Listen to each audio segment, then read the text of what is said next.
Who has a question?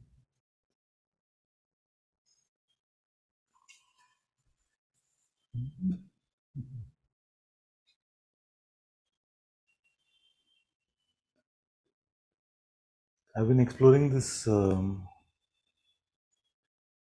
distinction between the kind of spirituality that is prevalent or popular and what my heart tells me is a true spirituality or a fiery spirituality versus a timid or a lame or a tame spirituality. And I realized that spirituality actually has three aspects, but most of us get stuck on just one of them. So, so let's see if we can spend some time on what these could be. How many of us feel that we're in a sort of mediocre or timid spirituality, and somehow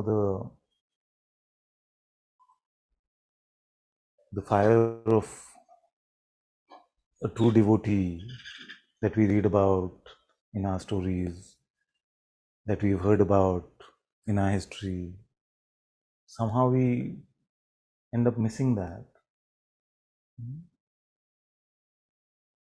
And I'm counting myself in this as well. I'm definitely a beginner in this process as well. Why do we feel that is? So, I would say that the three elements of a true spirituality would be insight, which all of us love. So, we'll try and spend the least amount of time on that today because we love this insight part. Am I aware? Can I stop being? Who witnesses the space between two thoughts? What is my absolute reality? What is Nirguna Brahman? What is the nature of this universe? Is it temporal? Is it ephemeral? We love this kind of stuff because maybe traditionally we've considered ourselves to be in the Jnana Yoga type form of spirituality. So insight we love. Or at least I hope so. At least I hope so.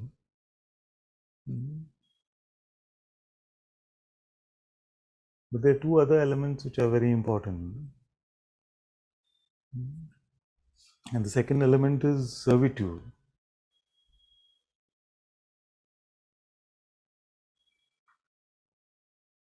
It would be comfortable for most of us to say, I am Brahman. Then I am Brahman. Everything happens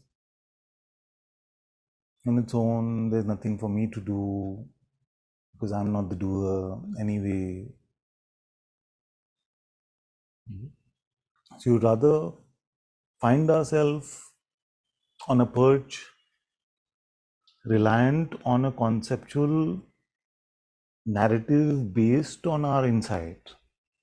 And again, hopefully based on our insight, but still conceptual.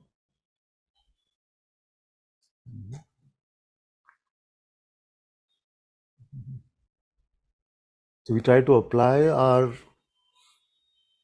spiritual insight to a limited sense of me to give our life a sense of comfort, to make ourselves peaceful and comfortable. And most of your questions and troubles come when you're no longer peaceful and comfortable. There's too much resistance coming, but I'm entitled to comfort now because I've had true insight. Or I'm questioning the veracity of my insight because why is resistance bothering me? See? So there is no real sense of servitude in that form of spirituality.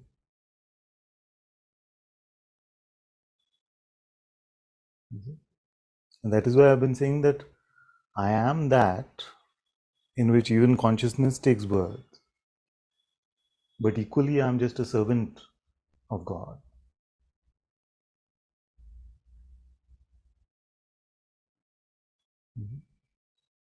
Now, what does it mean to be a servant of God?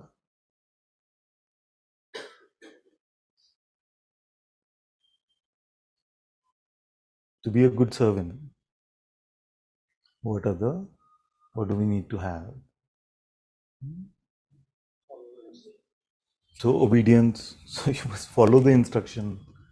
You see? Otherwise you can have all the rest of it, but you're not obedient. You see?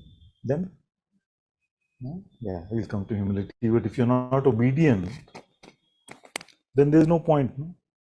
God says, go and sit over there. We say, I love you so much, God.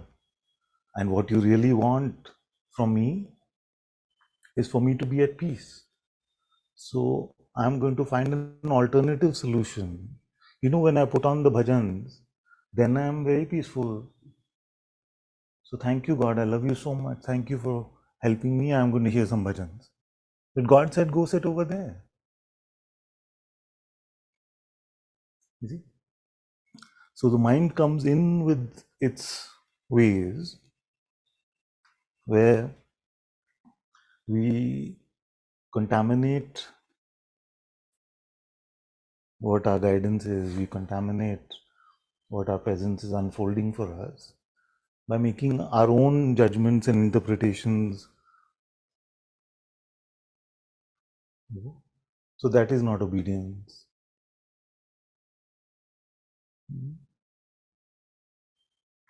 Because we still think we know better. So we try to follow God's will, or we try to actually avoid God's will and follow our own will by trying to mold God's will into ours.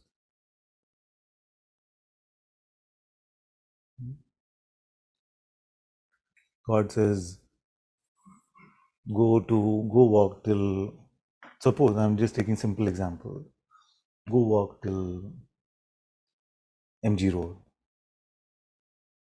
Yeah. God, my God is a loving God, so He would never want me to become uncomfortable or sweaty. So I'm going to actually just get an auto from Namayatri. Because I know God will, I mean, He wants me to get to MG Road. He doesn't mean the walk part.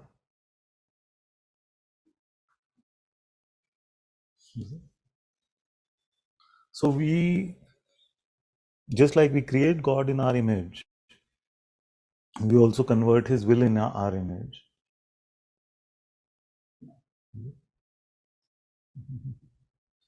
First of all, most of us don't like the idea of servitude to God. We don't want a God dictated life. We wanted a God assisted one. We wanted God as an assistant, which to me is a great silliness and a blasphemy actually. But instead, what we're being offered is to become a servant of God, which we may not like. Because we wanted God for me. I wanted the spiritual insights and the meditation practice and the ADS and the inquiry and the invitation so that I could become Brahman. Now you're telling me I have to become a servant?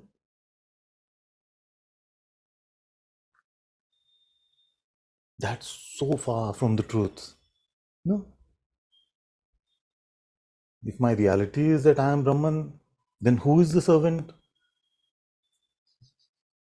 Isn't it? The intellect becomes really spiritual at that point.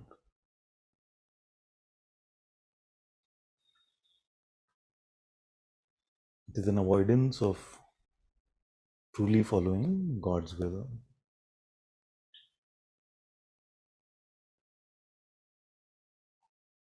So obedience is very important. Then another child said humility. What is humility?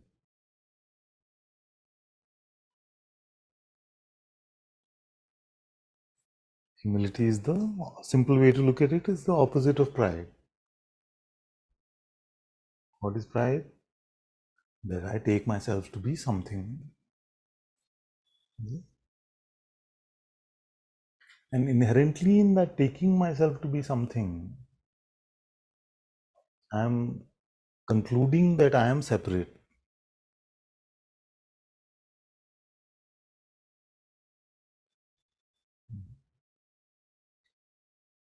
And this kind of separation, which is not in service of God,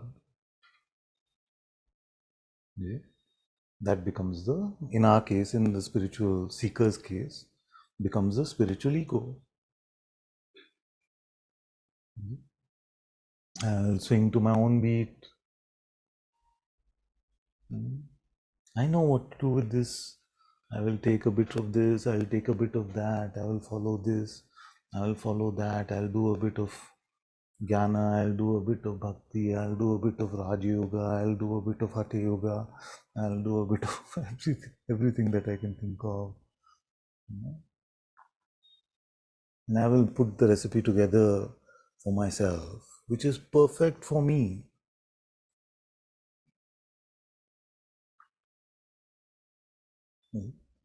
So this is the opposite of servitude, because this is full of a self-serving kind of mindset.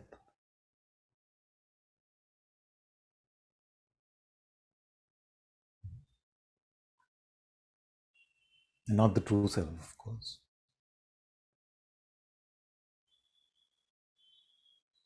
So humility and obedience are very close to each other, because we cannot be obedient till we are humble. We cannot be obedient till we realize that we need to be guided. We need God's help in every step of the way. Every breath, we need His help.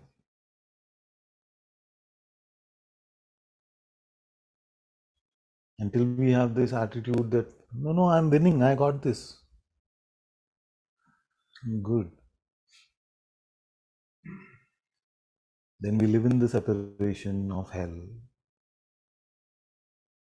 There is no other hell but the notion of separation from God.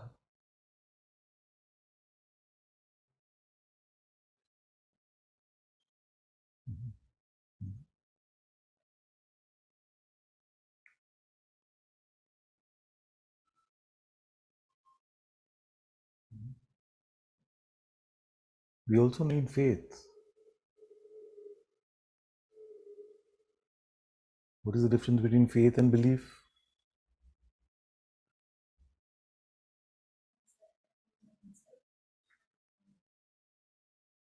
You can believe, you heard a notion, you like it. No? So you say, this is it. I'm going to believe this or follow this. And what happens to belief? Another notion comes along. A more powerful statement comes along, maybe in your head, maybe outside. You say, no, this is better. You see, so our beliefs are very tame. They come and go. But our life seems to become a roller coaster because of that. There is no stability in living a life full of belief, but absent of faith. And most people have never met faith. Most people have never met faith. That's why I quoted Richard Dawkins the other day, which is strange to quote Richard Dawkins in a satsang, but his idea of faith is when you believe something irrationally, that is faith.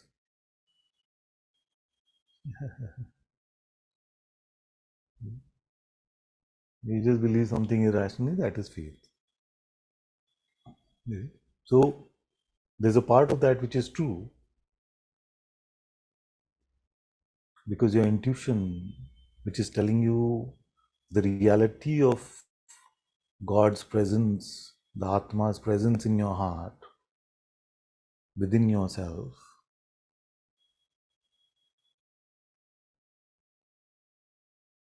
is only intuitive insight. You can only have that intuitively, the rest of it is just language. And to rely on that faith to be true, that God's presence is within myself, I have full faith in this fact because I know it intuitively, not just because I've heard it conceptually.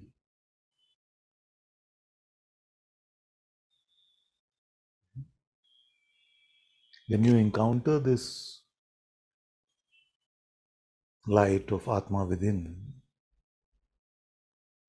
intuitively, that is the time where the mind will attack it the most, will attack you the most, will give you the most absurd, nonsensical things to be upset about or resolve or bring your energies to while your life is passing.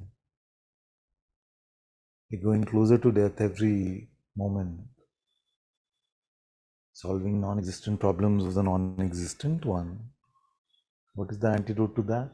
Faith. Is God present? Is your presence not God's presence?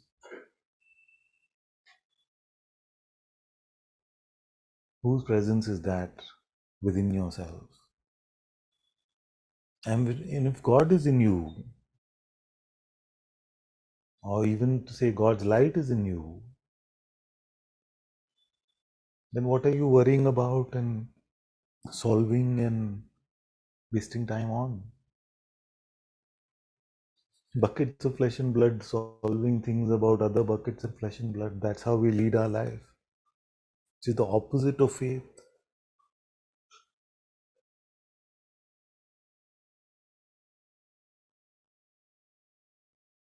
And if truly God is in your heart,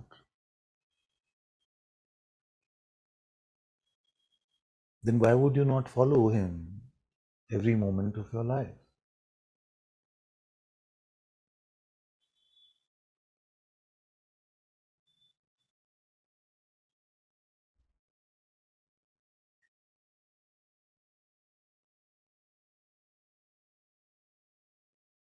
So most who come to satsang like ours, we call it Advaita. I don't even know really what Advaita is, but we come to satsang like this. But we don't learn how to be in service to God truly, how to follow His guidance moment to moment, how to live in His presence is the first step towards doing that. The moment we start relying on the mind and not on the light of God within ourselves, we are in denial of the Atma within, of the Sadguru presence within, and we want to live on our own made up terms.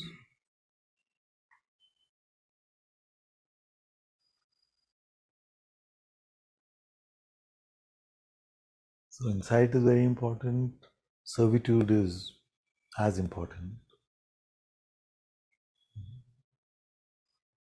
And the third aspect, which I'm going to talk about, is actually the oxygen of our spiritual life.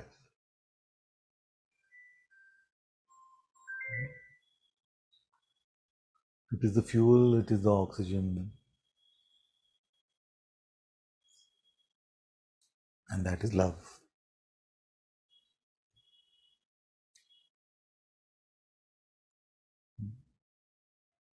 This love, and I've said often that our love for God is God's love for us. The more you deepen in your love for God,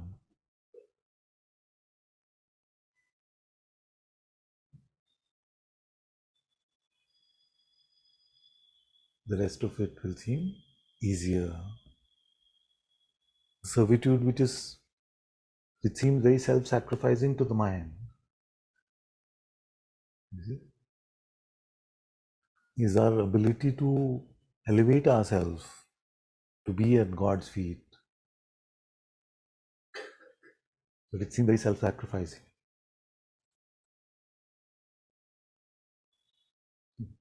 But nothing seems like a sacrifice when you're in love. What would you not do for your beloved if it is true love?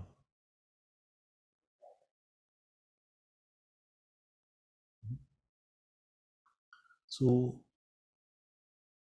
we must love God to the point of madness.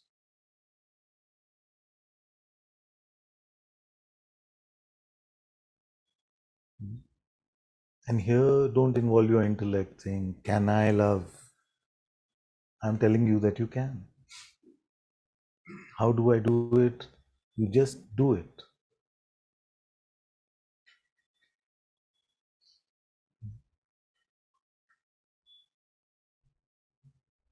Love God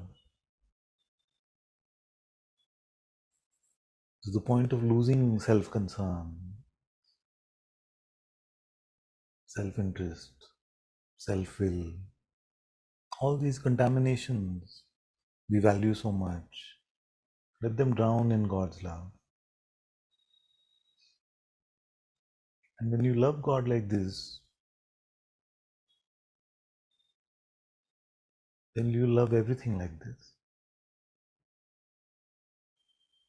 So to love God and your brothers and sisters is not two separate things.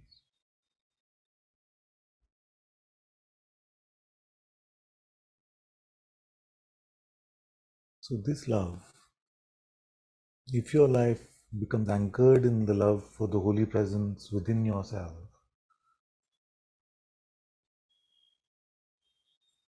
then your spirituality, your life becomes unshakable, becomes true. Then that gives you the strength to follow God's will.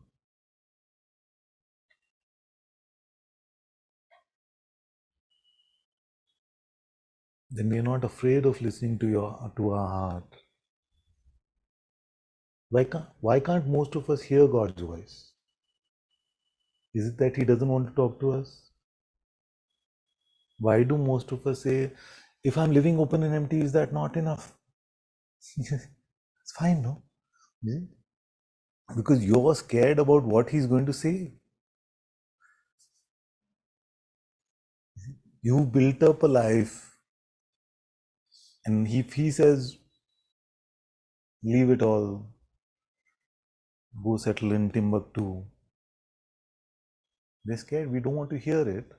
And the guilt of hearing it and not following would be much worse than pretending that we can't hear it. You see? So we'd rather not hear it than hear it and not follow. I do notice fear in hearing his voice. I notice the tightness.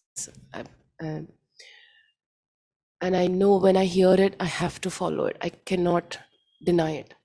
Once I'm sure it is his voice, but I do notice fear. I do notice every time, mostly a fear, because it's almost like he pushes you out of your comfort zone, or he's pushing your ego, or whatever, like what you don't want to do, or what you feel, whatever, like I don't know, there's no, but I'm just exposing that there is fear in listening to his voice. But once it comes, I know I have to follow it. I just know it. I can't be without doing that. So I just pray that, you give me the strength each time it has come to just follow your will. 'Cause I feel like these are very small nudge, like very small things he asks, but it's compared to what like Jesus had to do, but still it feels like a push, a hard thing to do. So the fear is definitely, I wouldn't say I'm like, oh God, just tell me what to do and I'm so happy to. I am happy, but I am fearful also. Yeah. Thank you. But I would want to hear his voice. I would not say that I would rather not hear it then.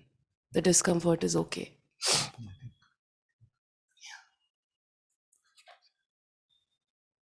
And you notice that all three aspects are very closely interrelated. You cannot separate one from the other.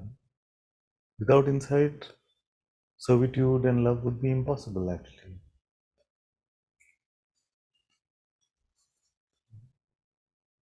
Without love, servitude would seem alien. Without servitude, love and insight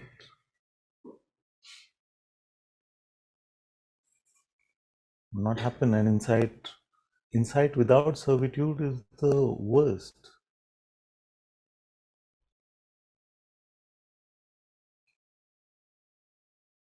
That's what makes the Ravan out of us.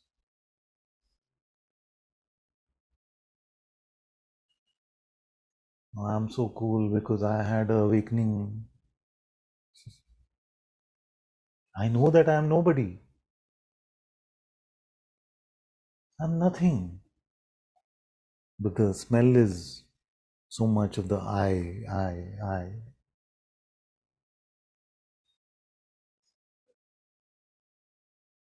Because these insights have not been taken as gifts from God, gifts from the Master, gifts from the Guru.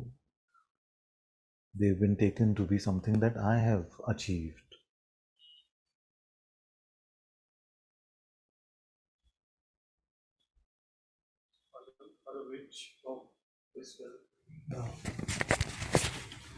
So, which of this gives an ability to hear him, or to ability to hear him isn't prerequisite for all these three also? All of them. All of them will give ability to hear him. The deeper you fall in love with God, the deeper you make your life in service to Him, the deeper you go into your Atma Darshan Samadhi, into your inquiry, all of these things, the more apparent His guidance will become, the more clear His guidance will become, and the lesser confusion you will have, because His fragrance will become so palpable that you will not confuse it with the mind. See, one of the struggles that all of you will have is to say, isn't this just my mind fooling me? How do I know? And I've given you the tools for that, to check if there is a presence of unconditional love, if your own being, Atma, is palpable to you, and the most foolproof when your truest nature is apparent to you, because that can only happen intuitively. And intuition is so far removed from the mind. You don't have the ability to use both the instruments at the same time. You're sitting in your heart when you're being intuitive, you're deeply immersed in your heart. You see? Then it seems yucky to go to your head. Have you noticed this? That you're sitting so deeply in your heart and the mind comes and says, it feels so blah, no? So you can smell it so strongly. So you know when the mind comes to distract you, when you're living in God's light.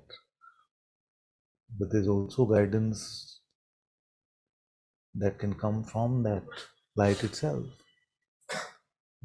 Then your whole life becomes a satsang.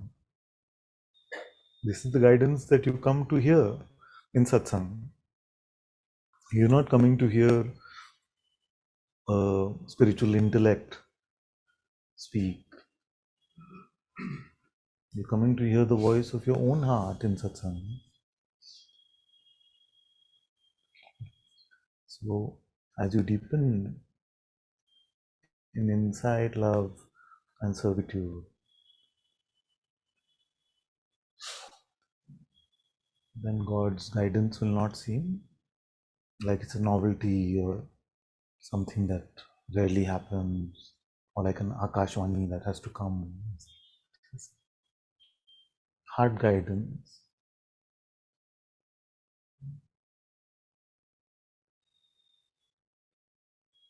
Also, this aspect of exclusivity. How Only do you- this exclusive it is. Only God love, only God serve, only God. You can love your brothers and sisters, you can serve your brothers and sisters. Love and serve is not exclusive. Because many of the times the fear that comes in staying with God, choosing, there's a choice between staying with the presence or fulfilling commitments, like you've promised, or What are we talking about? Love and servitude or commitment?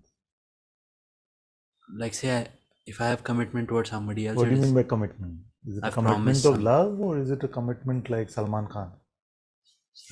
No. What? Like, okay, should I take an example? Yeah. Yeah, okay.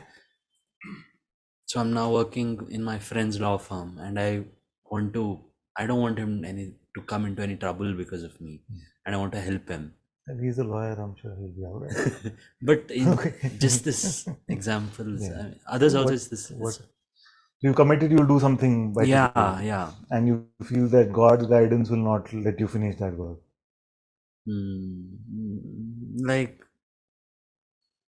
I don't feel it's all that. I'm just for the sake of No, example, this I'm is saying. this is the most usual Yeah. situation for all of us, which is to say that how much can we rely on God's guidance? Yeah. And if God doesn't say finish the legal draft, which I'm meant to do, then I need to obviously rely on some other force, because God is just going to get him in trouble and me in trouble. This might just be my idea, but I think that God might not tell me to do what is good for him. He might choose something. He might tell me to do something or want me to do something else. Yeah. Is that true or false? I don't know. Yes.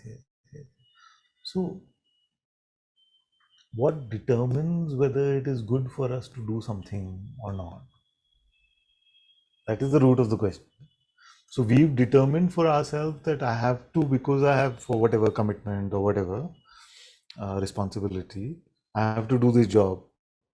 And that is inherently good now because we've determined it to be. You see? Now, if God can live up to my idea of the goodness of this and guide me in that way, then I can follow wholeheartedly. You see? But if He doesn't agree with my idea of what is good, you see, or what is needed, then how can I trust Him? You see? But do we have the ability to determine what is good? Like he'll tell me, what he wants. Yes, so I'm saying that is the only determinant of what is good. So it is exclusive in that sense, no? Because No. So, okay. We are confusing two different things. So, I'm saying the determinant of what is good is only whether it is coming from God or taking you to God. As a corollary, I added that. So it comes from God or leads to God, it is good. Rest of it, forget about it. Then you said that, but then it will become exclusive because I may not be able to help my friend. But has God told you not to do the work? Right? So you're just presuming that God will not guide me in that way. Yeah. But if you had an alternative ability to determine, see, what are we doing? We are determining what is right, and then we are saying that can God be as right as us in that determination? Are you seeing that? If He tells me that I should be responsible and finish my work for my friend because I committed it, then He's a right God. He knows what He's doing. Otherwise, I have to rely on my own means. But you see, this reliance on my own means is the only trouble in the human condition.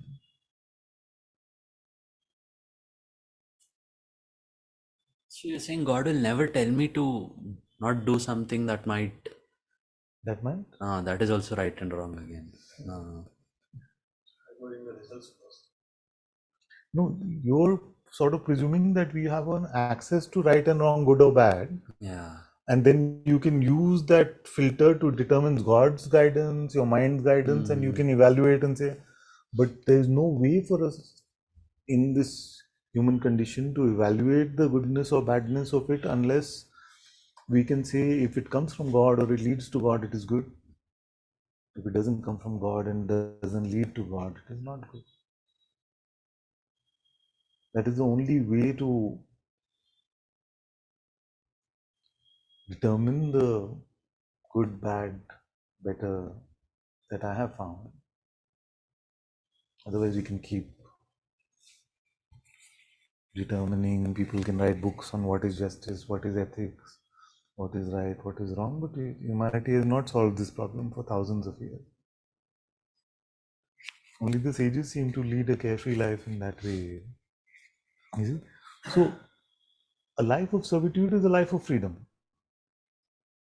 To the mind, that is a contradiction. You see, mind, how can a servant be free? It is the exact opposite of free, but it is not. Father, I'll clarify this thing one more time. So, he's saying that the God's instructions will be very clear, and my body, mind, or the small me will also get instruction how to. The instructions are for the small me, or the instructions are for, again. Good question. So, that is why we started by saying that the two ends of the spectrum, you see, which is that I am the source, I am the absolute reality, in which even consciousness, God, takes birth. This is our insight when we inquire. This is the insight when we come to the recognition of our reality, self-realization. This is the insight.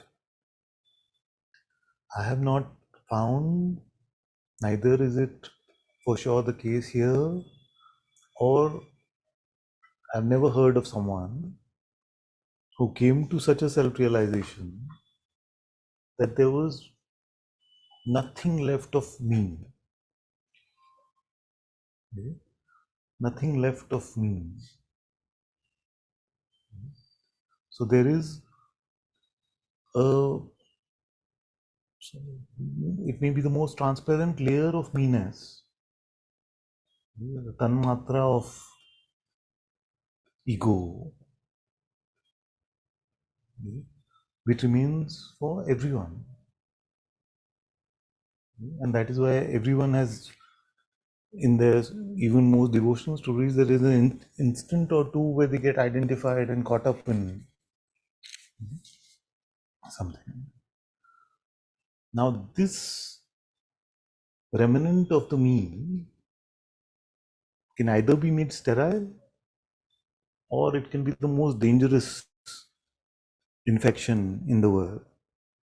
This remnant of the me, if it becomes the spiritual ego, then it becomes Ravan. I am that. Why should I bow down to Ram? I am only that. He can bow down to me. He is my servant. And what is the end of that pride? Your head will be cut off 10 times. A normal head has to be cut off once. That is what the story also implies. Isn't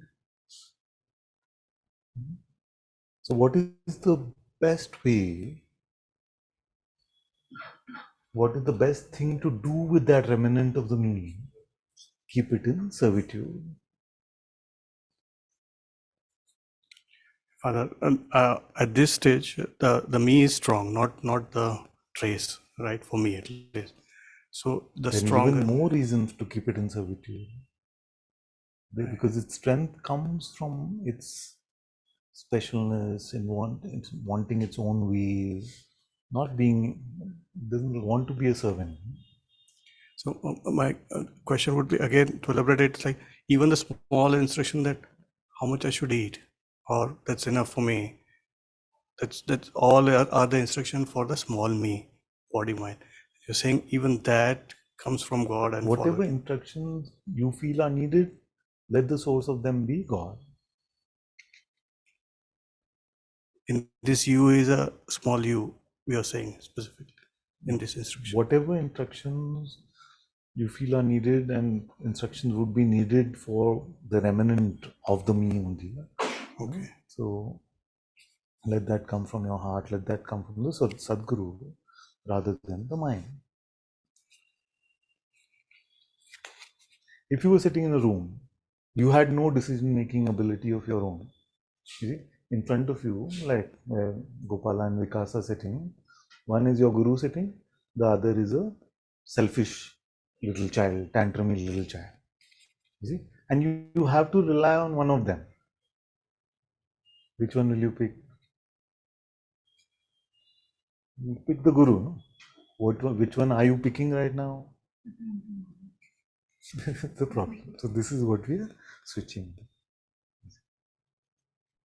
When we create some distance from it and make it like a metaphor like that, an analogy like that, then it seems clear. What are we saying?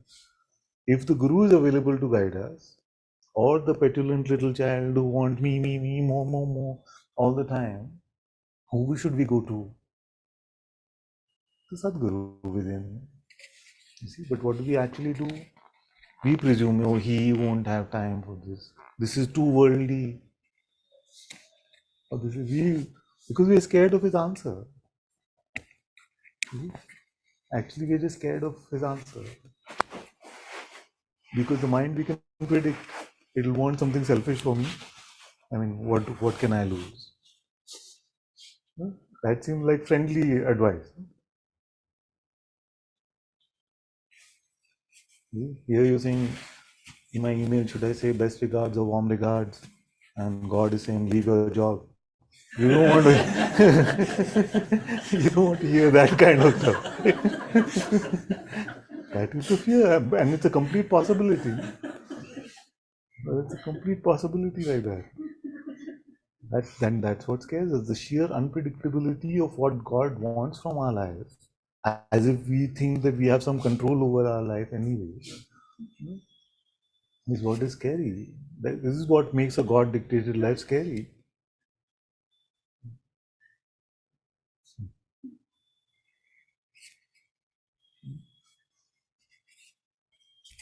And once you hear it, you can't unhear it for yourself. Like you can't go back in time and say, you pretend, you'll say, hua hi nahi hua. You see, but you can't do it, you can't unhear it. So many of us will try to deny it. You know, no, I must have imagined it. It was just my mind. But you know in your heart, you know it. You see, and that will keep eating at you till you learn to follow.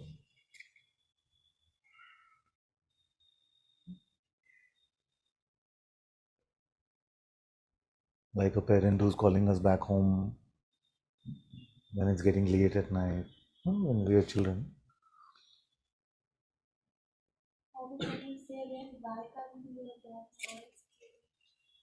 Because we are scared to hear it.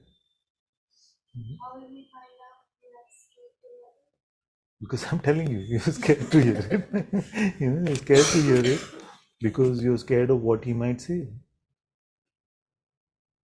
You're scared. So God says, go settle in Sweden.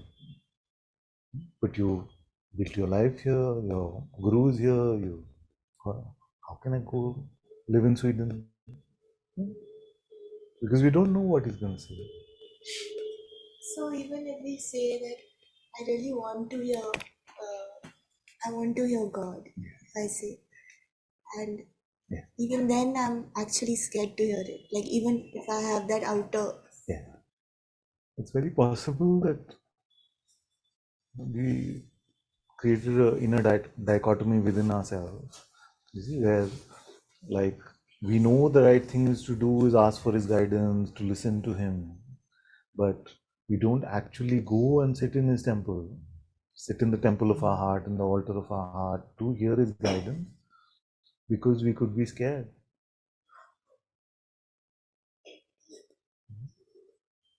How to hear him? First, we have to be with him to hear him. No? So, how to hear somebody, how to hear your friend, how to hear you? If you're not going to come close to them, then there's no question of hearing them. First, you have to be with God.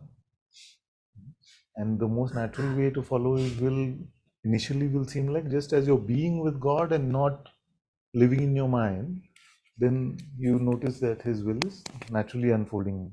You see? And I could stop there. I know many of you would want me to stop there. And maybe that's why I have to keep saying that you can also, He will also speak with you at one point.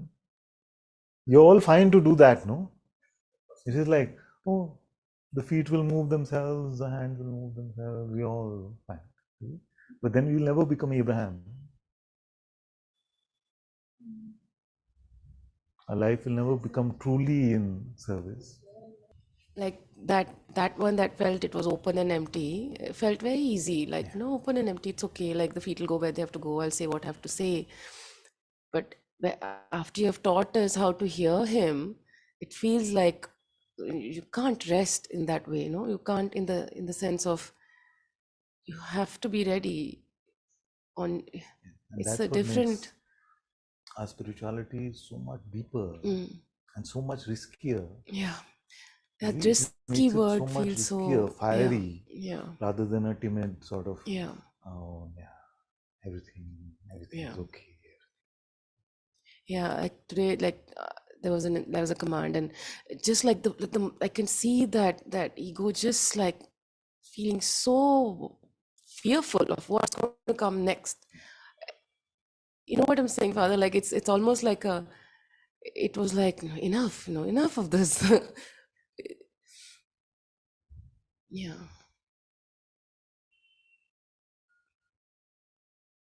but saying that, I feel like it doesn't have a hold. It doesn't. It's clear here that I want to follow God's will.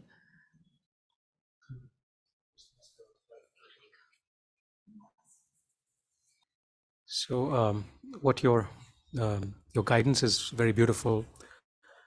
There's also, another guidance. I mean, another very beautiful and powerful guidance, which is don't give truth value as you are abiding in the silence in the presence.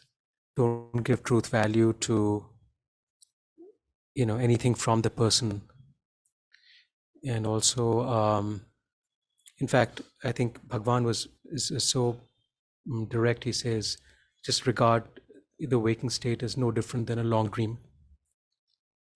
And he says you have to take away truth value from anything coming from the person to be able to realize the self.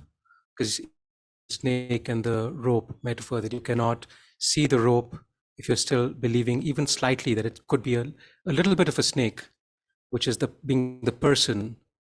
So I'm a little confused because I guess it's very beautiful if God were to speak to the person and guide him.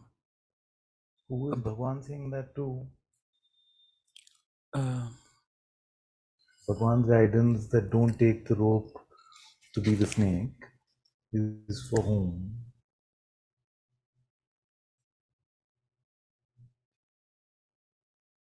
it's for us as consciousness not to take the body and the person desires to be anything other than an ephemeral dream in the waking state, not to get caught up in that.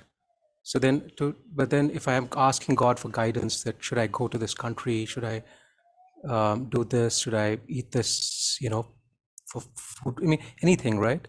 Is that not giving a lot of truth value to all the stuff that's occurring? So if you're going to worry about it, be concerned about it in any way, then we must give it to God. If you're living open and empty, and it's going to not be a question at all for you, then you don't need that guidance. So like I said, no, that I would rather you pray over it than worry over it. But many times we can get into a sort of denial saying, no, I don't want to pray for something specific, but actually I'm going to just sit and think about it for the whole night and not sleep. So then that creates a dichotomy within us. You see, where we are taking ourselves to, that is the spiritual pride.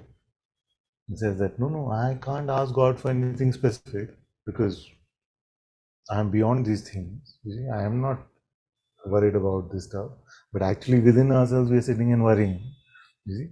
So rather than that, we have to return to the innocence of a child and rather than wasting time sitting and worrying and trying to resolve things, find solutions to non-existent problems, give it to God. Wait for God to guide you.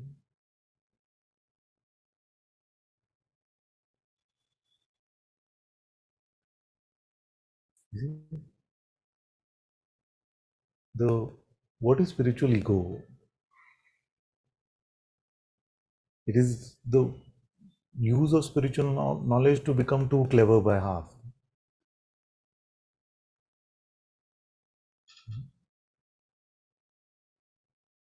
And all of us have done that. I did that for many years. I was talking to friends.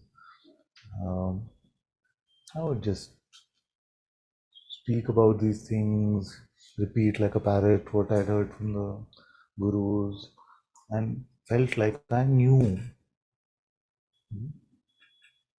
But I only knew conceptually.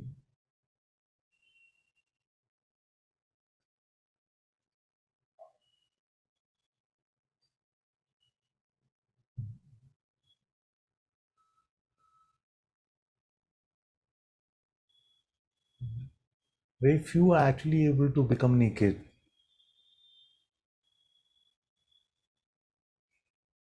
because the pride will make you hold up at least one fig leaf.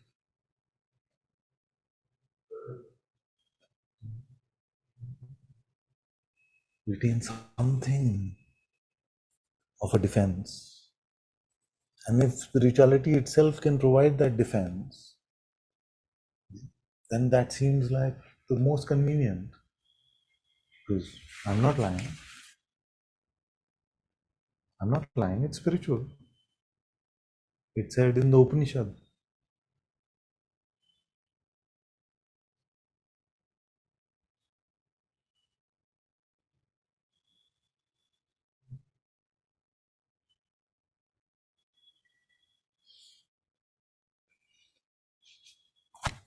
This again, when you said, no, like move to Sweden, that fear you're talking about, God did tell me to move to Sweden. Isn't it scary? Because I love other things, like I love Bangalore, my parents, my friends, you, Satsang. So it is exclusive. No, I have to love God only and not love these things. Love God the most. Love God the most. So, also distinguish between love and attachment. Love is spacious. Love is not grasping.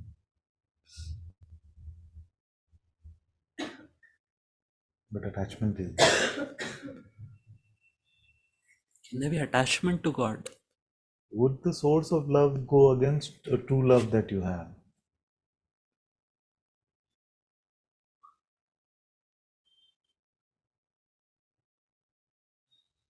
So the question is, but suppose I love all my brothers and sisters. So let's take my example. So I love all of you like my children.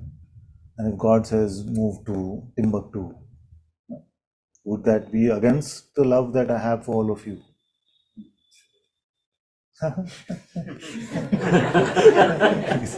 Yes. But that is the Tiruvannamalai, yes.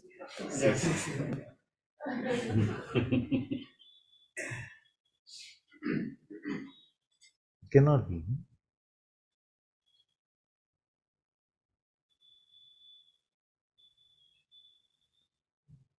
Because the only way I know how to live in the love, how to convey and express that love, is by following His will. And His will can never be contrary to His love.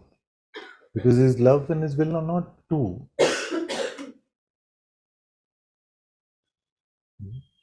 And then, let me put it in different words. So, the love that we have for each other and for our brothers and sisters of the world is just a reflection of our love for Him. An organic reflection, not a forced love.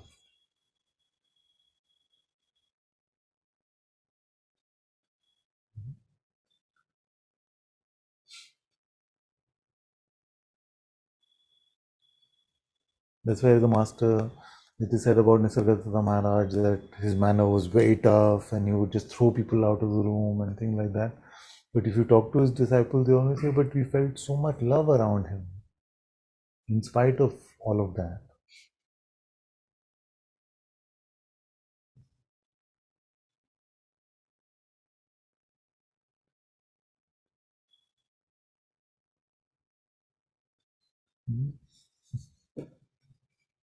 I feel like he's smiling more and more in that photo every time I look at him. When it started, it was quite tough.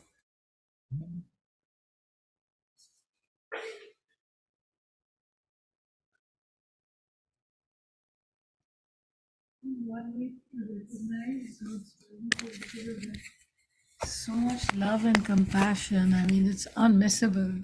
It's like one of those is to know that God is really. You know what? I want to say one thing, not for you, but sometimes our questions are an avoidance. Like we just want to remain in our comfort zone of understanding rather than just falling deeply in love with God or agreeing to serve His light, His love, His presence. So we much rather just like, okay, what about this? But what about that? And then what about this? See what it is for, and notice if it is just a defense. Something is feeling attacked, something is feeling uncomfortable, because change always feels uncomfortable. We came to get peaceful, happy lives, so we could continue with our jobs and make our families happy and not trouble ourselves and all. Now he's saying you must become a servant to God. If God says go to war for Him, we'll go. Love God so deeply that you lose yourself. It seems like a bit too much.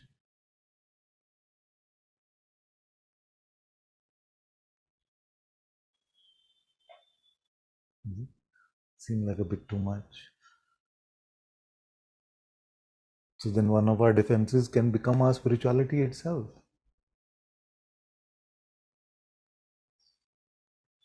For years I've asked who you are. What do you know when you know nothing?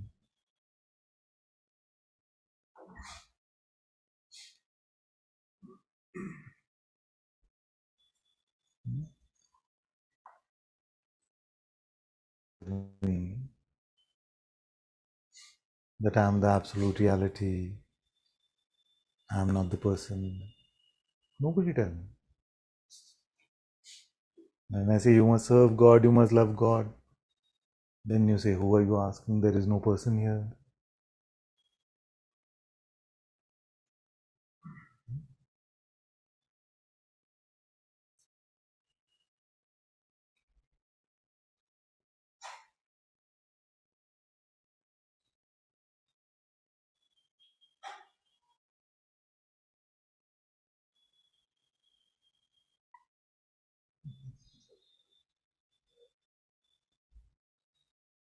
So our defenses are just defenses against our fear of losing control over our life.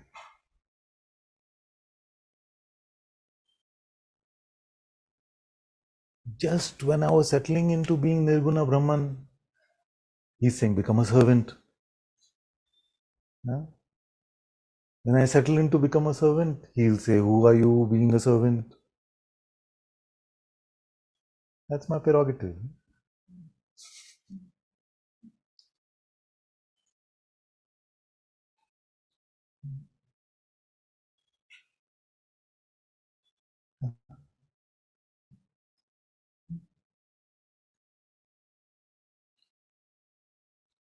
I can only report from here.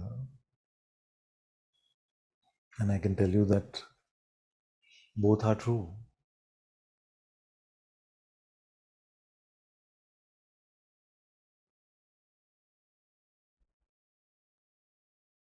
I am that pure awareness.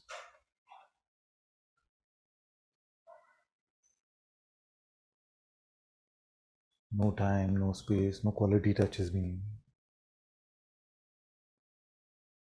All of these universes don't mean anything to me.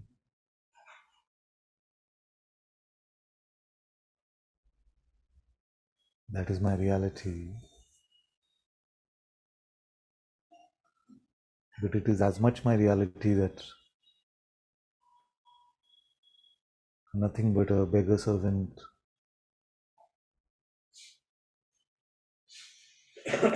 who is privileged to even utter the word God, to even remember God for a moment or speak of Him is an honor that I don't deserve because of the sheer foolishness that is here. It is just His grace and His mercy that allows me to speak of Him because His magnificence is so much beyond what I could ever imagine.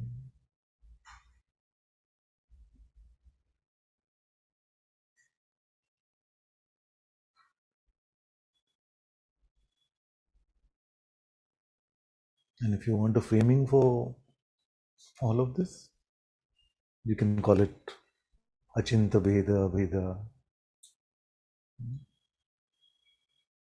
Achinta means beyond our ability to fathom. Or put simply, don't worry about it. Uski chinta mat karo. Achinta. Abheda we'll all love. Which is that there is no distinction between the absolute self and me.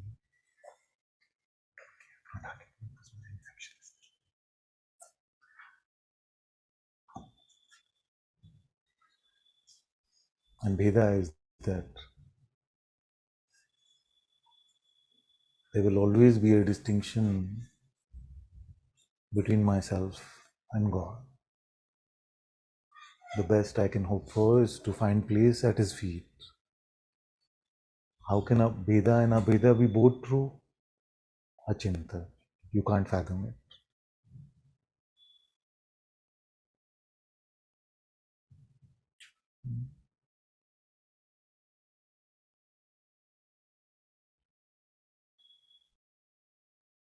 But if you pick just one or the other, then it is like the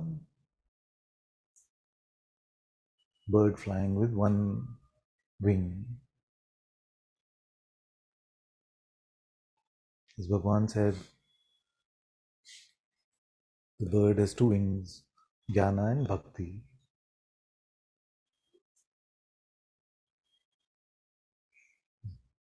So in a way that describes, that simple metaphor sort of describes everything that I've shared today.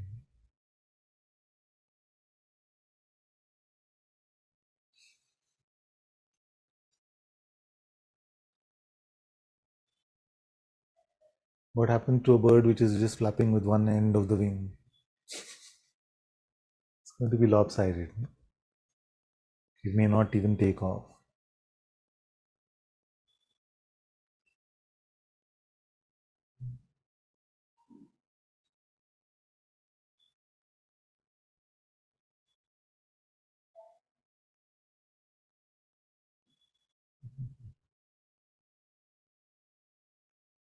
Sometimes the most joyful news can seem like a punishment. That is what I'm finding in this classroom today. It can seem too intimidating to live a life which is in service of God. But didn't we all say that I'm fully surrendered to you, Father, and all that?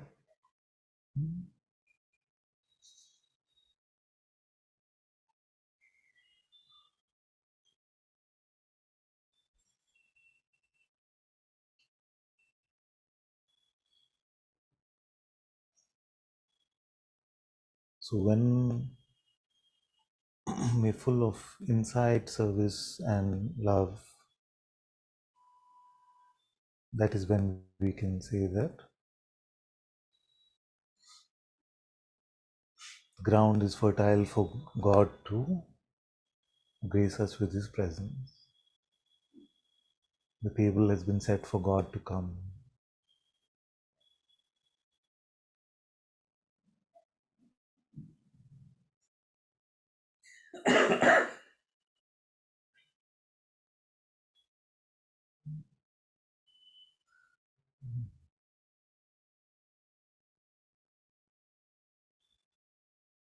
And then that is when our spirituality will go from an armchair spirituality to a true spirituality.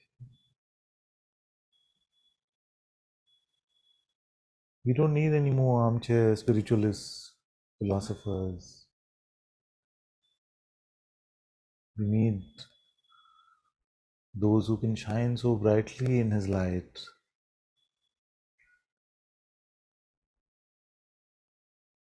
that everyone who comes to your presence should turn towards God.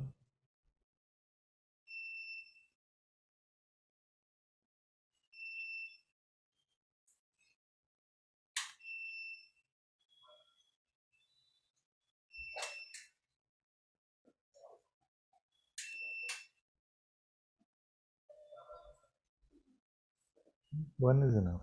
This should be all right.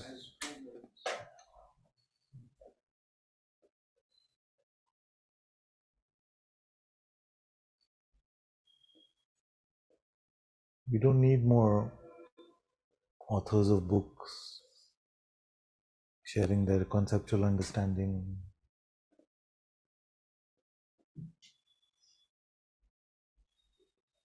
We need examples of those who are burning in God's light within their heart so brightly that everything around them becomes luminous.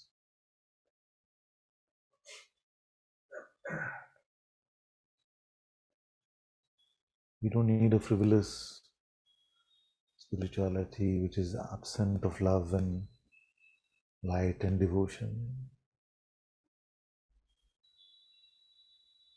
that shakes out of us the minute life slaps us.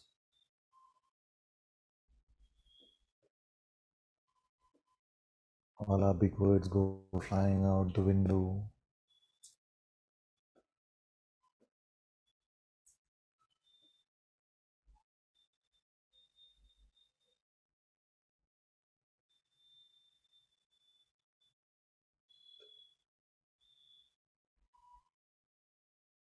This is how our life can become a beacon for God's love to spread.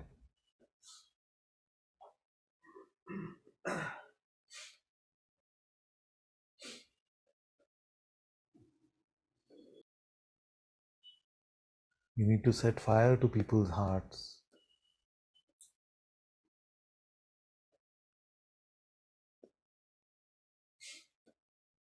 You need to teach them how to love,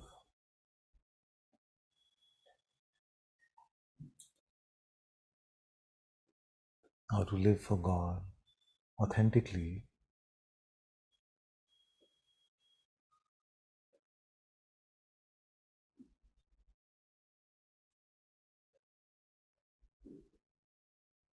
Many of us are still deciding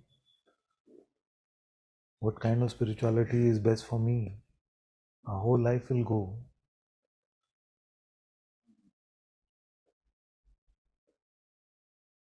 Death is not far. When will we do God's work? When will we spread His light?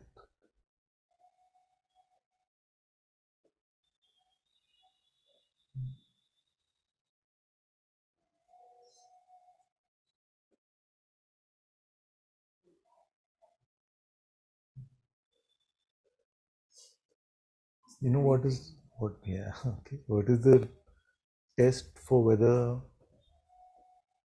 our spirituality is armchair spirituality or a true spirituality? Just ask yourself, what is at risk? What are you risking?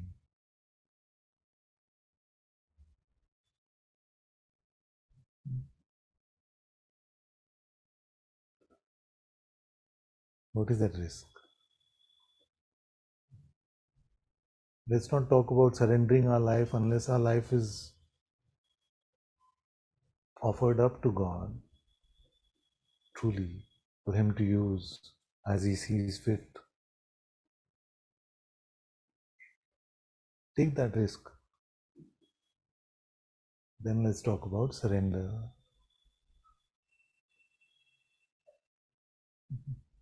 The armchair surrender is very easy, no? Because we know that open and empty, all things are perfectly resolved in the unborn. So what do I have to worry? I'm surrendered.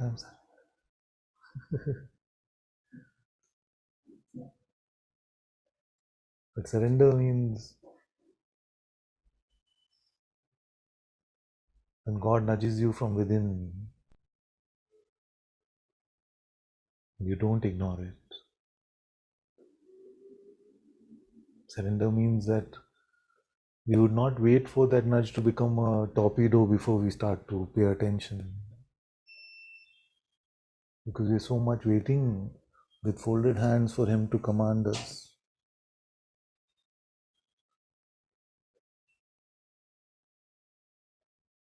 That there's no tsunami that needs to come. And if it comes, we accept it as His will.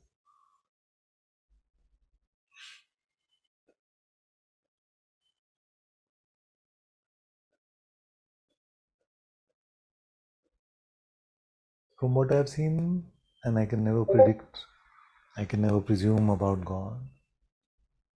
But from what I've seen, God's way is to nudge, nudge, nudge, nudge, nudge, nudge, nudge, nudge, then slap. But our way is to wait for the slap before we can feel the nudge.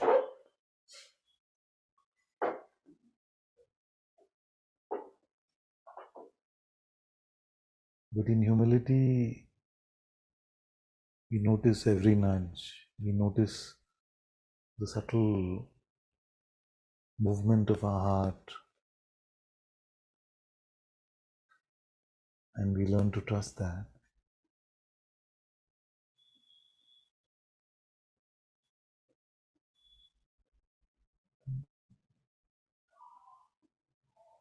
Kabirji said,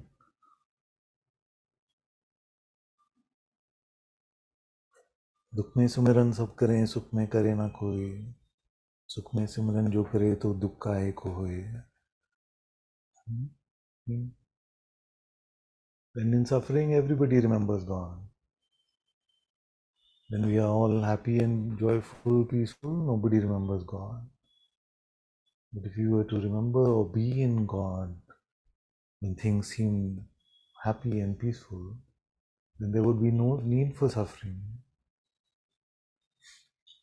Simpler way of saying what I just said about the nudges. So if we stay in God's light, and we are open to His direction,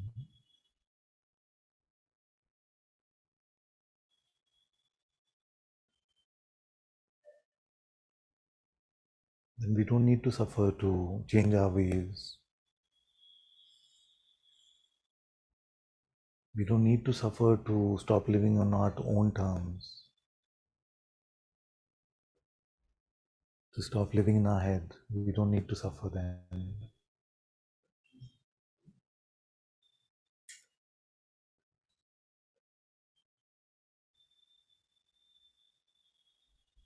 If you remembered God at all times, if you stayed in His light at all times,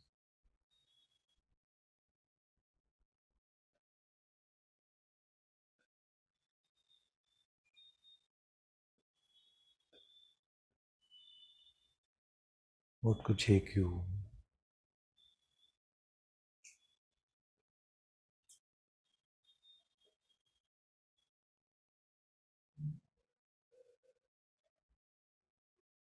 So let's snap out of this tepid, timid spirituality that we find ourselves in.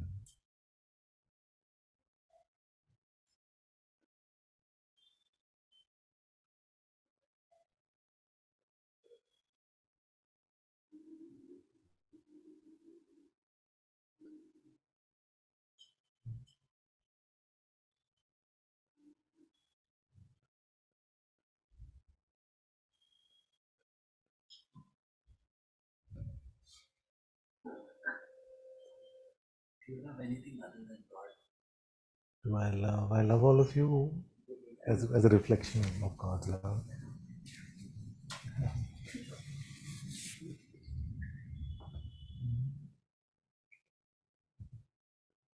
Hopefully that much is at least apparent. That Is I that love a all of you. byproduct kind of thing of loving God? Yes. And it is, no? So we love nothing else other than God. Yes, you could say like that. If that helps in this way, start with that fully, huh? And then tell me whether you can really make that distinction.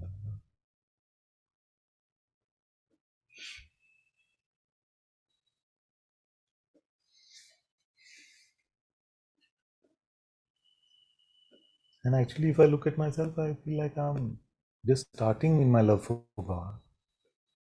Scratch the surface, just scratching, beginning to scratch the surface.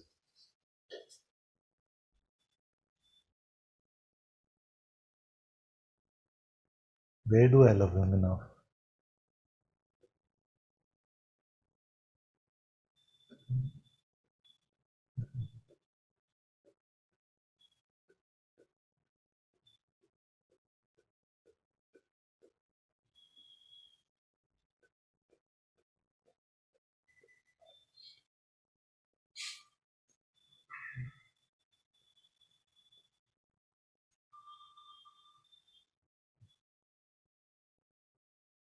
I listen to the words of all these beautiful sages, Tukaram, Kabir, Rahim, Mira, all of these sages, and I look at their love and I see that I'm not even beginning the journey properly.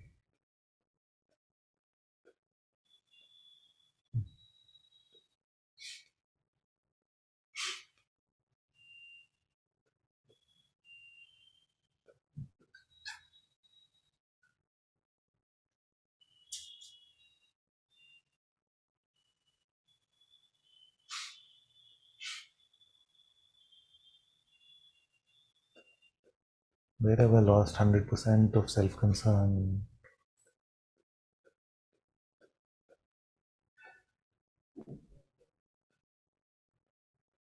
So many times I still want my own way. Where's the love for God? It's a beginner, just a beginner.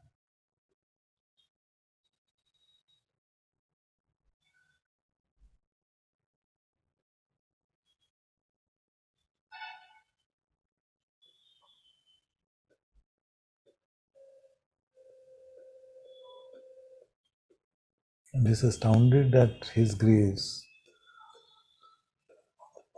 that He allows this one to share His light.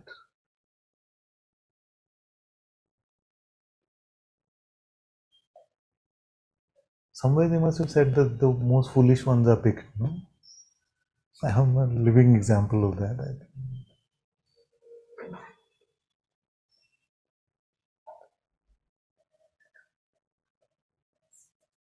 The Spanish ones are what? Are picked to share his light somehow. I feel that that is so true. The worst, like most inconsistent, never done a single practice properly.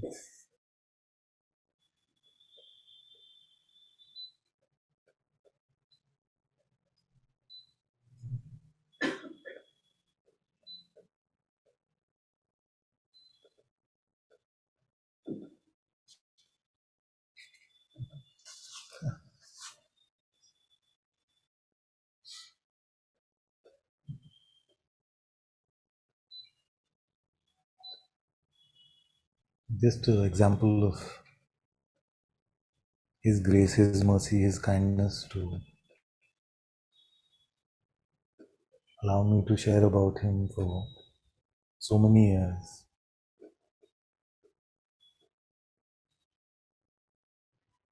Because if He did a test of worthiness, no chance. This one would have no chance.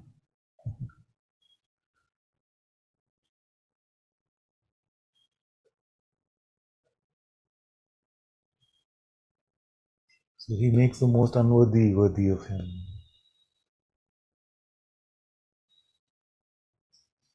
Even the most unworthy is what I mean to say. You shouldn't try to become unworthy.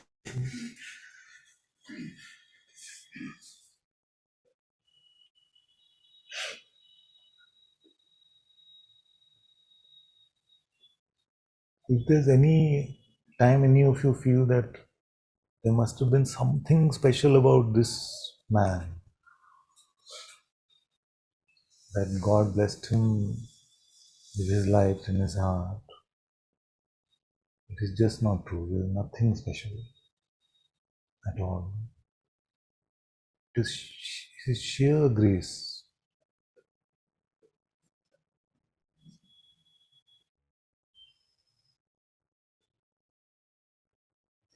So when the mind tries to sell you the story of your lack of credentials to live in God's light, don't buy into them, because in His grace all things are possible.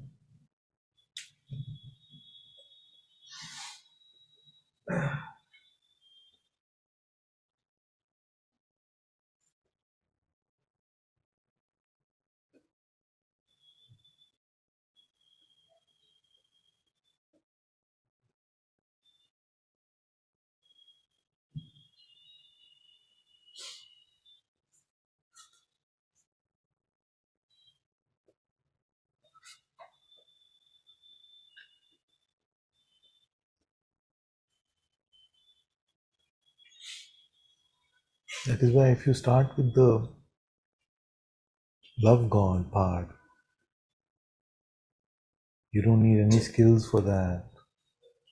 You don't need any mastery over your mind for that. You don't need any background, nothing. It doesn't matter. Just love God.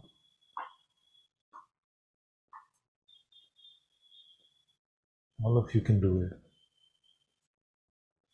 Just drown in that love.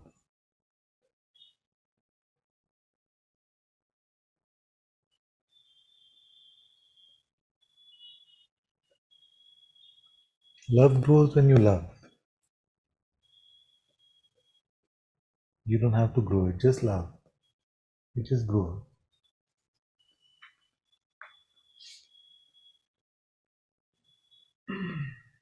Just try not to mix that love with self-concern, with worry about yourself. Because that's like pouring cold water on it. I love God so much, but what about me? So then it's not a good mix. Just love.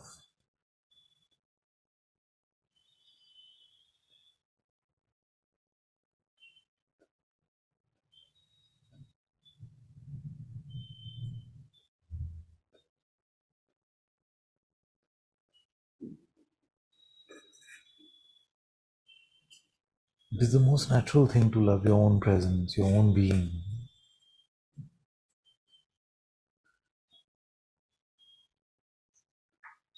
It's the most natural.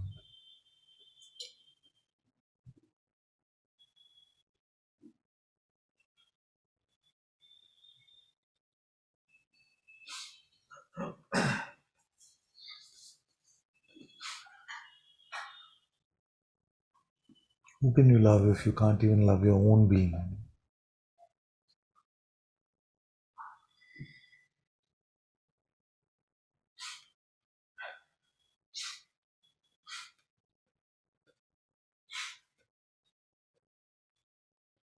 And that love will deepen the presence of the light so much for all of you. You will shine so brightly.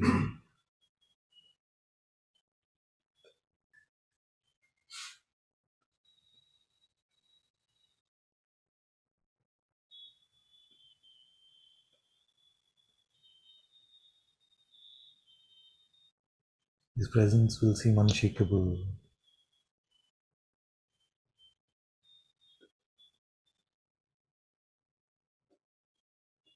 So this is how we live.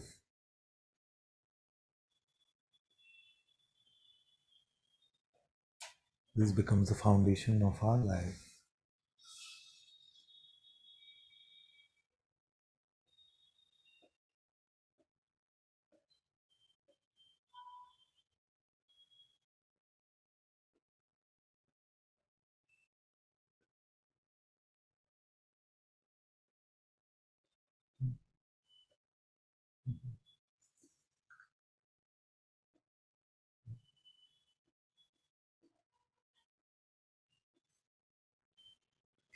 I just want to say that I feel like I was coming to Satsang for myself,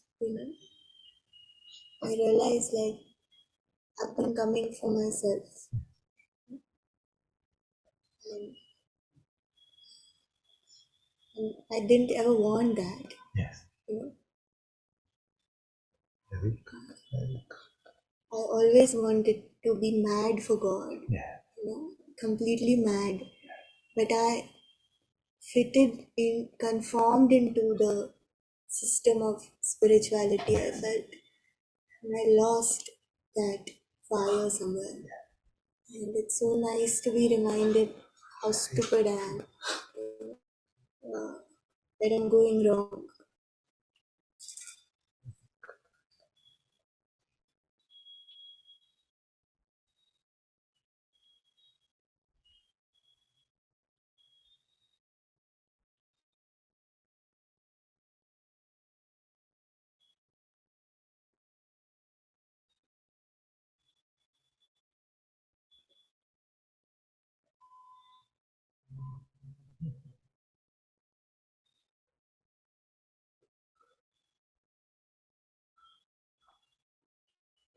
One aspect of faith is that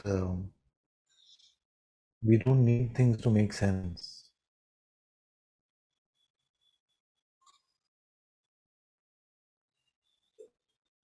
How much space you'll have in your life to love God and serve God if you don't have to make sense of things. So I said that Richard Dawkins pretty foolishly said that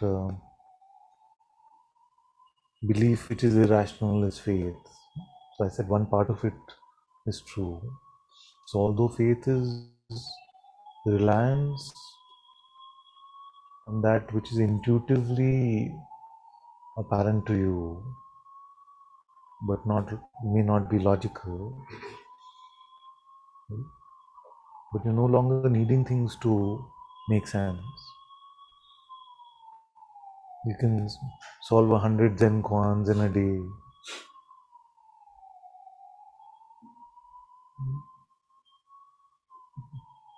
All the geese can escape the vase without any trouble.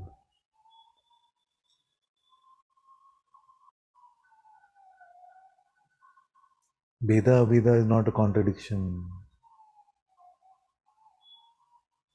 Opposites are not two ends of the spectrum. Then you live in faith. When you live oppressed by logic, by linearity, and you're forcing everything to make sense to you, just wasting a lot of time. Because the fact that God's presence lives inside you is never going to be sensible. That there's an Atma within yourself which belongs to God is never going to make sense. Where would it live? Inside a flesh bucket? Cannot live there. Where is it?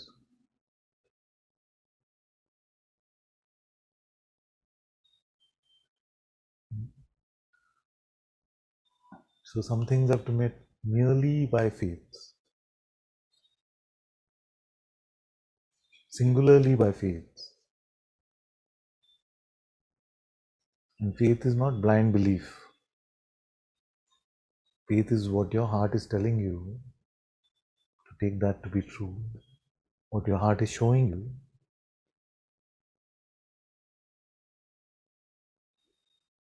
When a question is asked, are you aware now? That awareness is not met by perceptual things, in perceptual ways. Then it's not met in empirical ways. It's not a computed answer. It's beyond mind and perception. It is purely intuitive insight.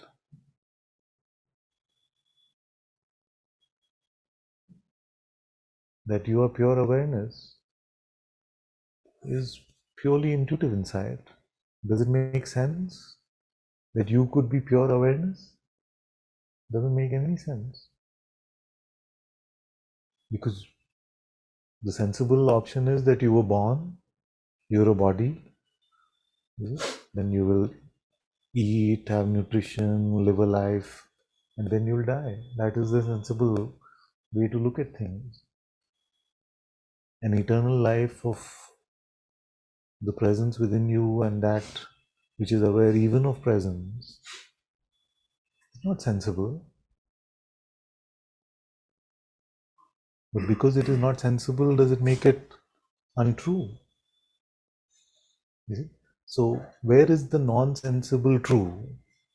Doesn't mean that every nonsense is true, but the non-sensible which is true to us is true in our heart, in our intuition.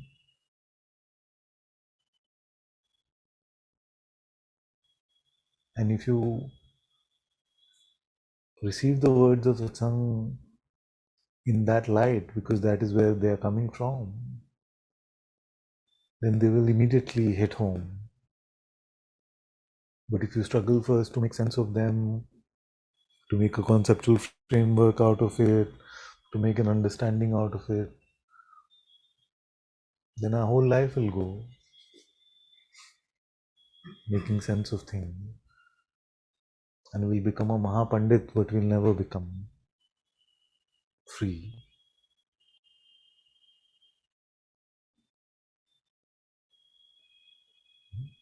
So rely on your faith, rely on your intuitive insight.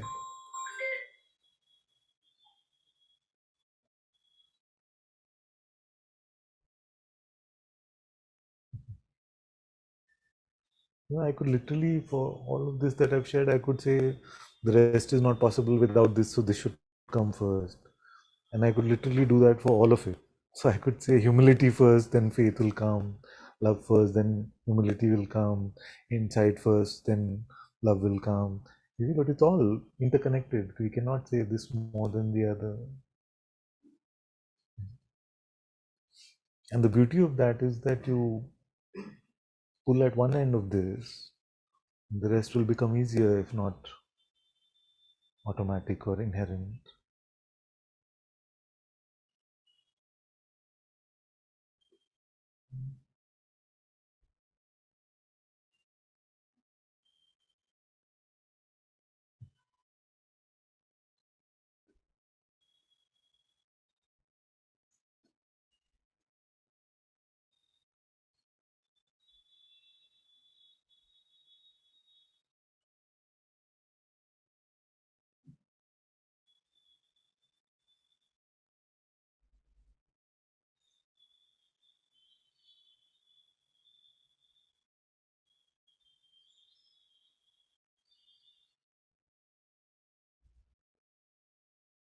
It's so funny that for most of my spiritual life, I would rather read a book, understand what Shankara said and what the Zen master said and what the Western philosopher said. And rather read that than sit and talk about love or sit in love with God. Now I feel like if I could sing better, I would become a kirtanwala. Just go from place to place, singing his praises, sharing his love.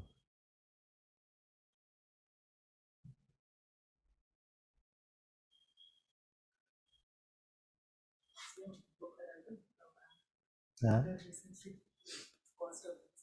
It came on the same day actually. We passed it. Good one.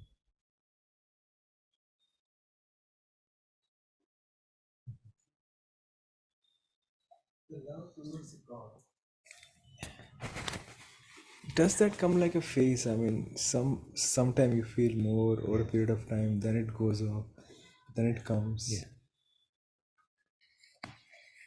Yeah, but you love God.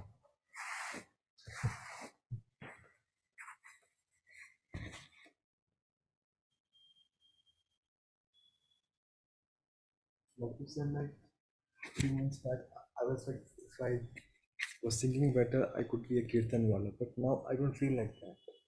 You also said? I was feeling like Ah, that, nice. but now I don't feel like that. Okay. And on Friday you may. And I may say, I want to write my next book. That is, you don't have to make sense of this.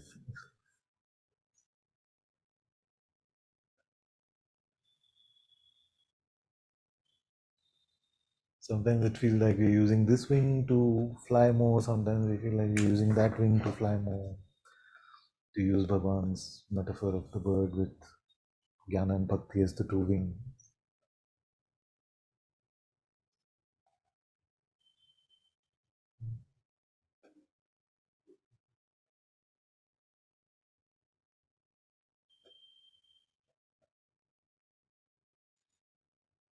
So is Bhakti absent of servitude? Is Bhakti possible without servitude?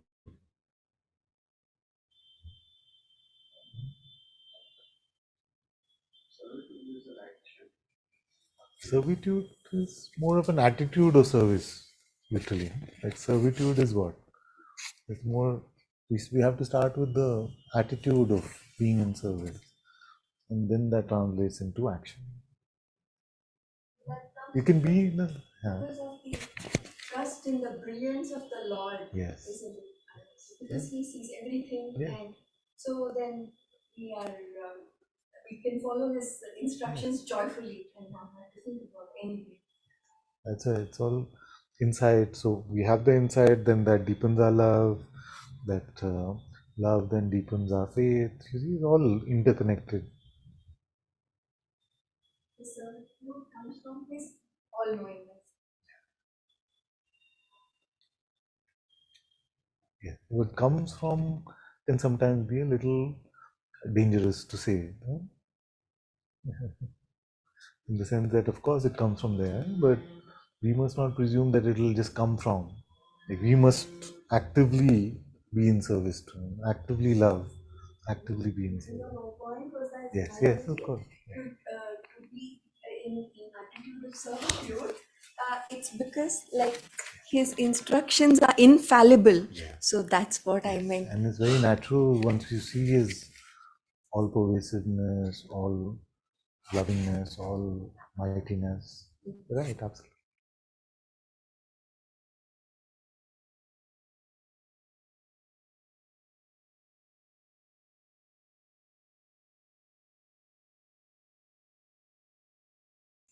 What is the main complaint? What is Judas' main complaint? I'm presuming after this he betrays him and tells That he's gone too far, like too far. Balance mein karo. Too much heaven on their minds. The followers are blind. The talk of God is true. So it was okay when it was just words. now your followers are taking the talk of God to be true, and there's too much heaven in their mind. So do it in balance, because I want us to live, he says. No? And I'm your best friend, I'm your right hand man, I've looked out for you. So all this story. So this is the ego's voice, the mind's voice, which says, we're going too far, too far. Give up our life for God, too far.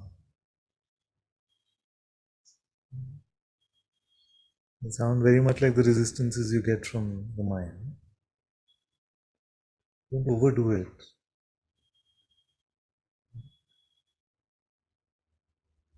And what was Jesus' main message?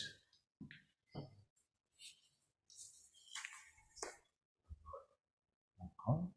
But what was he pointing to? He was saying that the kingdom of heaven is within you. What is that? Sin, the spirit. The presence of the spirit is the kingdom of heaven, and it's within you.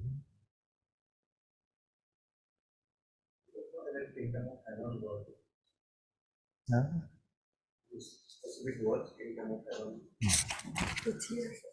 There's a historical context to that, because all the Jewish people, they were expecting a Messiah to come who will lead them to a promised land, a kingdom. From the Romans. But they were not expecting a Messiah which is pointing to the true kingdom of God, which is already within themselves. So they were expecting an armed revolutionary, like superpowered, who will come and create an army and beat the oppressive Romans and corrupt officials who were they hated the tax collectors and people like that, because they were being oppressed. So they were expecting a Messiah to come to create their kingdom for them, like a kingdom of God. They were supposed to be God's chosen people. But when Jesus came, he said, yes, I'm showing you the kingdom of God, and I am the Messiah, but it is within you. You have to turn to God's light within and live there, and that is the kingdom. And this was too radical for even the traditional Jews. So that's why he faced so much opposition, especially from the learned people. No? The Pandits of that generation really hated him, because they were more ritualistic, more traditional, more and using their knowledge of what was called the law, the Torah, to oppress everyone and to get power over them. So it's a very revolutionary way of showing a different way of finding God's kingdom. So for a long time they kept asking, so when are we going to start the battle? When are we going to fight? When are we going to free John from prison and undertake the fight? But he's really very directly pointing to the truth within ourselves, God's presence within ourselves, the Holy Spirit within ourselves, which is the same as the Atma within.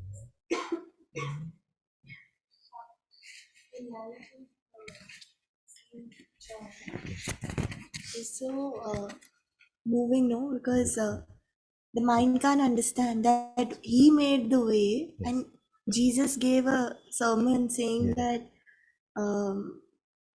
What did he say about when they asked him that?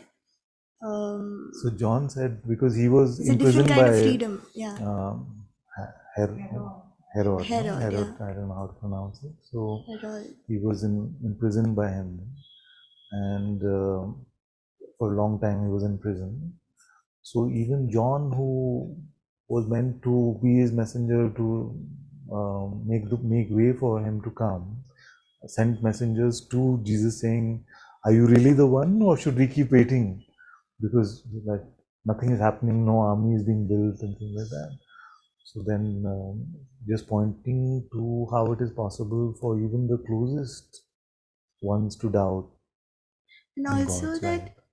like, we can't understand that why would Jesus not save him in a physical way Yes. when he made the Yes, way for exactly. him, you know? Exactly. There again, it's like if And he it's, was beheaded. huh? And he He was was beheaded, beheaded exactly. soon after this. I'm sure. That is, like there's, according to the mind, the saving, like he said, God saves us in other ways, not in a physical way. And that was, yeah.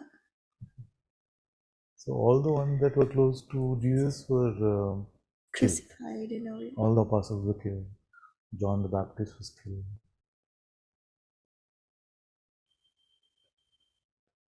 They had too much heaven on their mind, according to Judas, who was also killed by them. He wasn't able to save himself.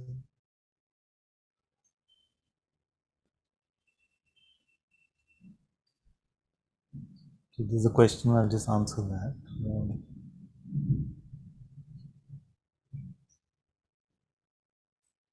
What is needed for us to follow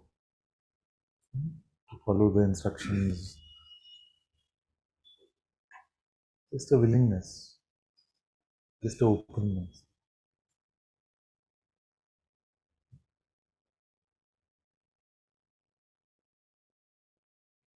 There's a part of us that hates to follow, wants to be the leader, wants to be right, wants to know things. That one has to become a servant of God.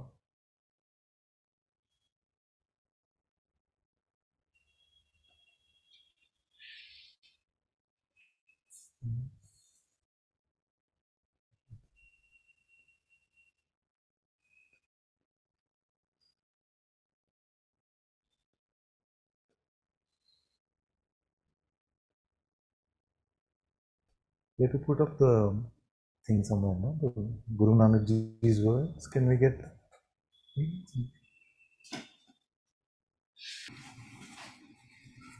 सोचे सोच न होवे जो सोचे लख बार, चुप्पे चुप न होवे जे लाई रह लिवतार, भुखे भुख न उतरे जे बनना पूरिया भार, सहस सहस यापना लख होई ते इक न चली नाल, किव सचियारा होई किव कुदे टुट्टे पाल, हुक्मी रजाई चलना नानक लिखिया नाल. Guru Nanak Dev Ji.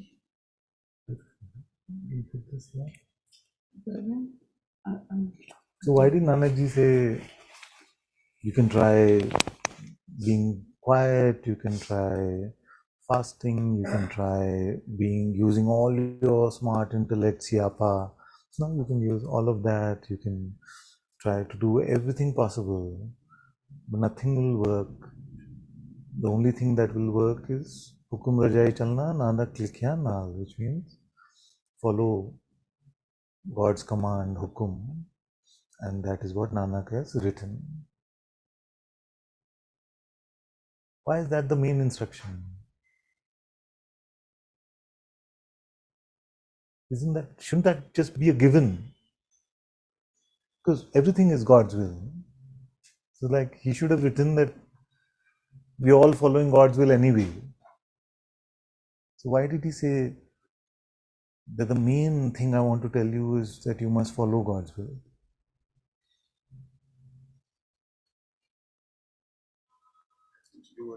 Because that guy, the second guy I talked about, that has to come into servitude.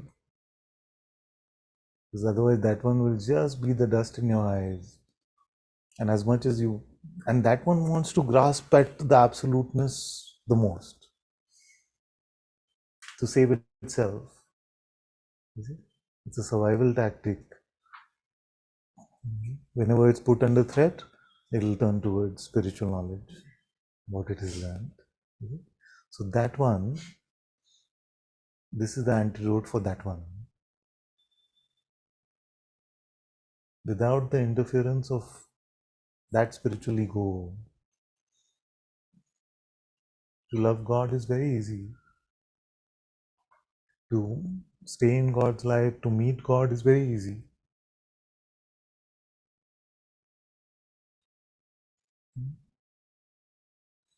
So that one has to become a servant of God's will.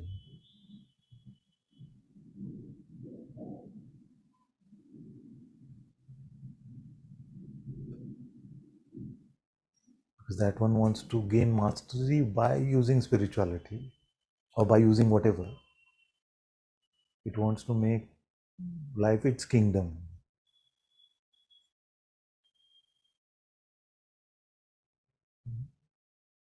And it's a rare one that doesn't fall for this one.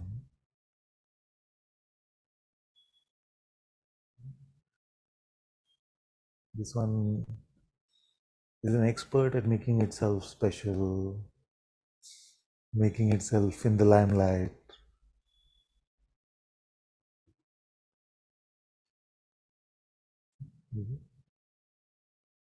It's the winner within us. It wants to win and wants to be the only one to win.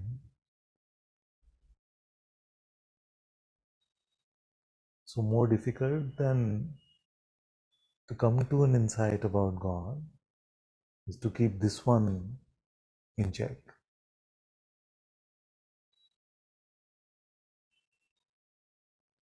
So love, service, and the insight itself is an antidote to this. But insight alone, this one grabs with everything. You see, it tries to grab it. How much, all of it has happened with all of you, no? It's happened with all of you where you had a spiritual insight and the grabber grabbed it and said, that means something for me.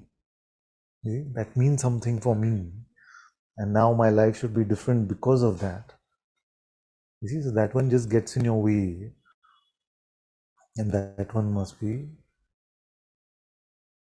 let go of in this way. But it happened here that the sweetest, softest ones have come. But after they've had a spiritual experience or two, they've become full of arrogance and pride and left then eventually because they want that meaning to come from there. They want the me to be something because of that. So as I'm deepening in this love for God, I'm realizing that as much as we need insight, it must be supported by the spirit of being in service to God, literally like a servant of God, and deeply immersed in the love for God.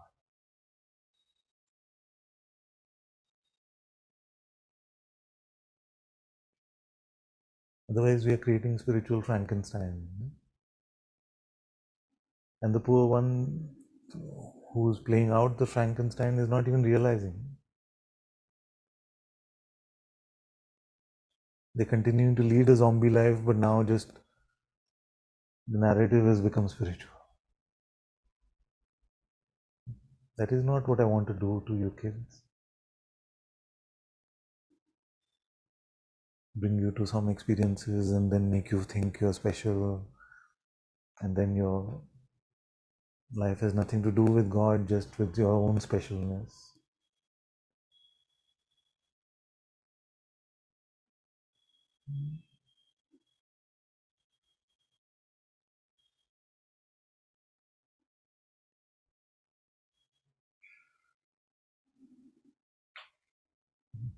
Anytime you spot the one who says, I have seen the truth, I have seen the truth, that one make its head bow down and surrender that one to God. This is the one God. Father, this is the one. Take him. Take her.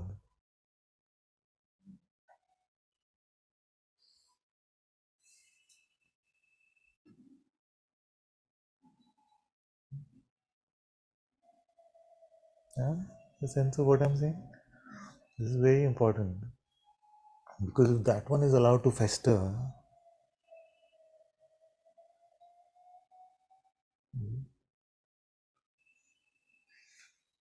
so when you spot the claimer, the winner, the spiritual achiever, you see, you can taste it, no? You can taste him. Just take that taste and say, this one I want to give you, God. This one, please take.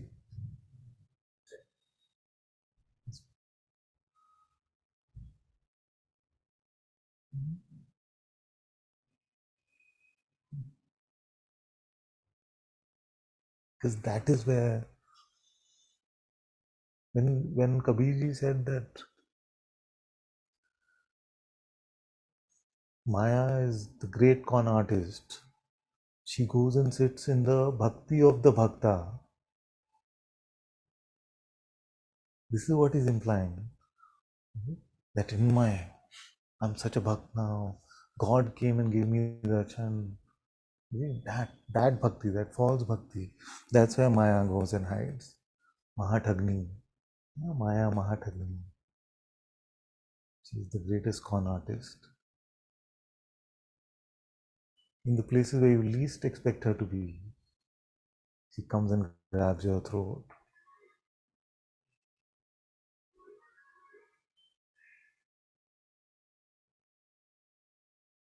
In your ideas of progress, she may be hiding.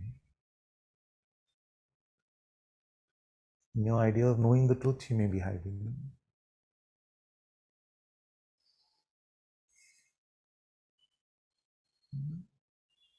And then if we become too hyper vigilant about Maya, then we can become Rex. Yes. And just lose all semblance of sanity. So, isn't it better to stay centered in God and Yes, that's why just keep that's why an in eye all out, everything that I shared, I talked about love and service to God. That is the antidote. I shared the antidote before, emphasizing the disease, but sometimes we feel like, why is the antidote needed? So sometimes we have to share about the disease also.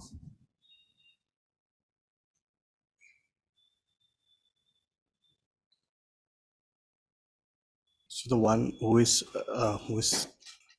the spiritual me is in service. The same one is also in love. Because when you said love to God, then who is left to love to God? It's the same subtle one. Just love God.